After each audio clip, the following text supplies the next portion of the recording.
आज हम सीखेंगे कंप्यूटर बेसिक्स के बारे में।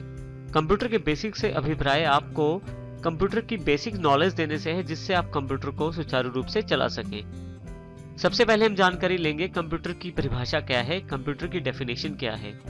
एक कंप्यूटर एक बिजली से चलने वाली मशीन है जो इंफॉर्मेशन और इंस्ट्रक्शंस को प्राप्त करती है, उन पर प्रोसेसेस अर्थात कार्य करती है और उसके पश्चात आपको आपकी वांछित आउटपुट प्रदान करती है।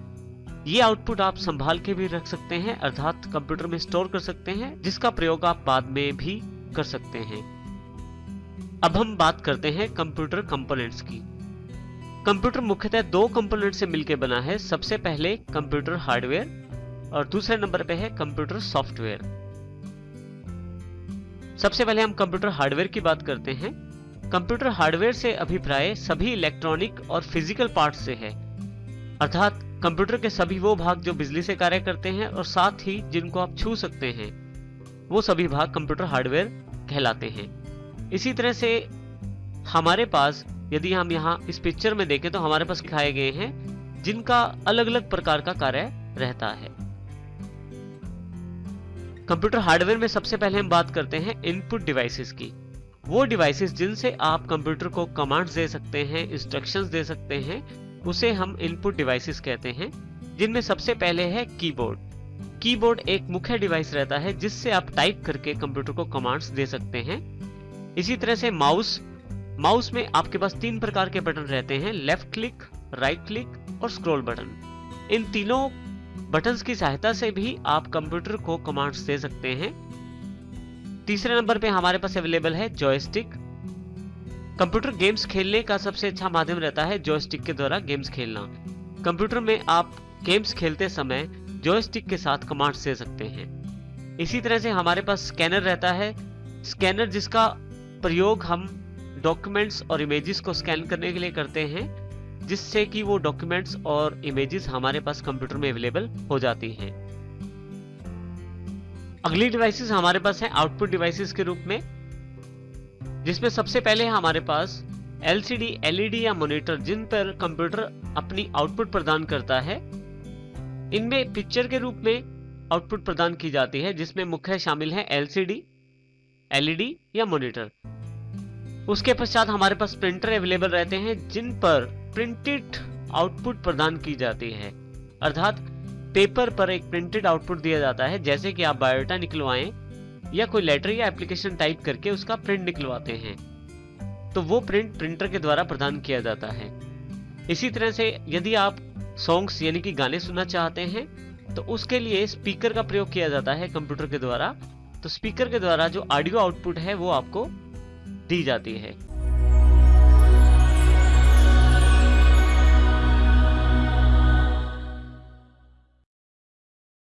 वो सॉफ्टवेयर जिनका एक विशेष कार्य रहता है, जैसे कि पेंट जिसमें सिर्फ ड्राइंग की जाती है, इसी तरह से वर्ड जिसमें मुख्यतः टाइपिंग का काम किया जाता है, माइक्रोसॉफ्ट एक्सेल जिसके अंतर्गत कैलकुलेशन का काम किया जाता है, फॉर्मुलेशन का काम किया जाता है, इसी तरह से टैली जिसमें अकाउंट्स मेंटेन किए जाते हैं।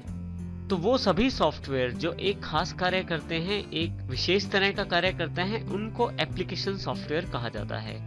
दूसरे तरह के सॉफ्टवेयर हमारे पास उपलब्ध रहते हैं ऑपरेटिंग सिस्टम के रूप में। वो सॉफ्टवेयर जो पूरे कंप्यूटर को कंट्रोल करते हैं, मैनेज करते हैं और कंप्यूटर के सभी रिसोर्सेज का पूरा प्रयोग करने के लिए जिनके पास अधिकार रहता है, उस सॉफ्टवेयर को ऑपरेटिंग सिस्टम कहते हैं। ये बिल्कुल इसी तरह से है जिस प्रकार से एक स्कूल में बहुत सारे टीचर्स रहते हैं, हर टीचर अलग सब्जेक्ट पढ़ाता है।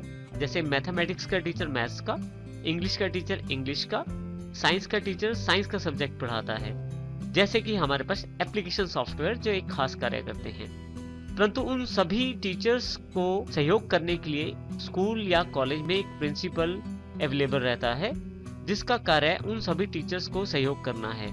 तो प्रिंसिपल के रूप में हमारे पास यहाँ ऑपरेटिंग सिस्टम रहता है, जिसका मुख्य कार्य कंप्यूटर के सभी रिसोर्सेज का ध्यान रखना होता है और उनका प्रॉपरली प्रयोग करना होता है। ऑपरेटिंग सिस्टम में सबसे मुख्य है माइक्रोसॉफ्ट के द्वारा प्रदान किया गया माइक्रोसॉफ्ट विंडोज के रूप में ऑपरेटिंग सिस्टम है, जो बहुत ही पॉपुलर और बहुत ही प्रयोग किए जाने वाला ऑपरेटिंग सिस्टम है। इसके अतिरिक्त लाइनेक्स, यूनिक्स और उबंटू भी बहुत ही महत्वपूर्ण ऑपरेटिंग सिस्टम है। यदि हम इन सभी चीजों के बीच में जो अभी तक हमने अध्ययन किया है उन सभी के बीच में रिलेशन क्रिएट करें तो हम देखेंगे कि हम यानी कि यूजर्स जो कंप्यूटर का प्रयोग करते हैं वो मुख्यतः अपना कार्य एप्लीकेशन सॉफ्टवेयर के साथ करते हैं। एप्लीकेशन सॉफ्टवेयर अपने कार्यों को करवाने के लिए ऑपरेटिंग सिस्टम को कमांड्स देते हैं और फिर से ऑपरेटिंग सिस्टम अपना कार्यों को करवाने के लिए हार्डवेयर रिसोर्सेज का प्रयोग करते हैं और इसके लिए वो हार्डवेयर को कमांड्स देते हैं। इसका अर्थ ये हुआ कि ऑपरेटिंग सिस्टम के बिना आप कंप्यूटर से कार्य नहीं ले पाते।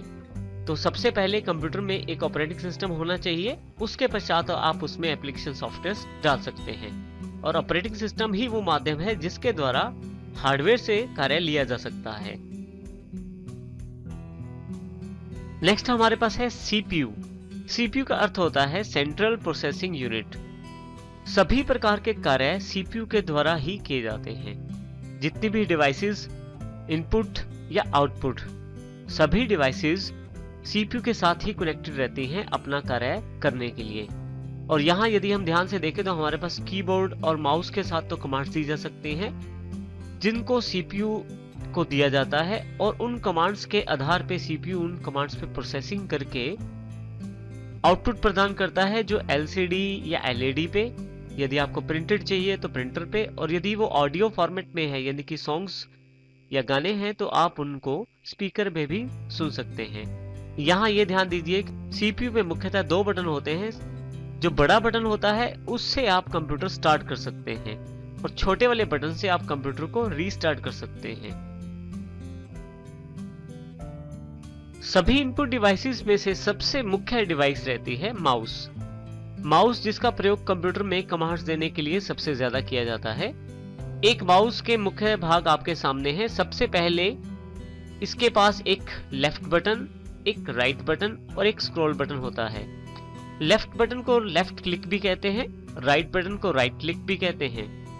यदि आप कंप्यूटर में कोई चीज सिलेक्ट करना चाहते हैं तो लेफ्ट बटन का प्रयोग कर सकते हैं।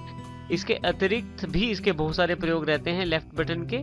इसके साथ ही यदि आप किसी चीज की प्रॉपर्टीज के बारे में जानकारी चाहते हैं तो आप राइट बटन का प्रयोग कर सकते हैं।